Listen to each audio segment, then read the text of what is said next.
এ লাঠি প্রতীকী হলেও তা নারীর শক্তির জানান দিচ্ছে। শুক্রবার বিকেলে রাজধানীর মানিক মিয়া এভিনিউতে সমতার দাবিতে নারীর ডাকে মৈত্রী যাত্রার ব্যানারে করা হয় এ আয়োজন। সেখানে পাহাড় থেকে সমতল সব শ্রেণী পেশার মানুষ কাঁধে কাঁধ মিলিয়ে অংশ নেন।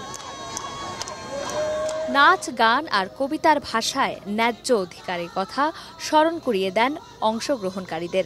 স্লোগানেও ছিল নানা প্রতিবাদী সুর।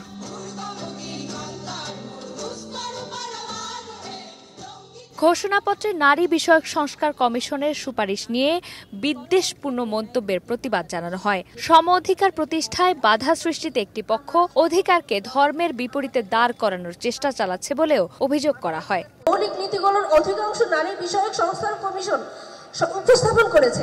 ফলে এই কমিশন বিলুপ্ত করার উদ্দেশ্যে পরিকল্পিত ও কুৎসিত প্রচারাভিযান অত্যন্ত উদ্বেগজনক। আমরা অধিকার ও ধর্মের মধ্যে দ্বন্দ্ব তৈরি করতে দেব না। লিলি হালাল বিউটি সোপ, বিএসটিআই কর্তৃক সনদপ্রাপ্ত দেশের প্রথম হালাল বিউটি সোপ, দীপ্তিময় উজ্জ্বল ত্বকের জন্য।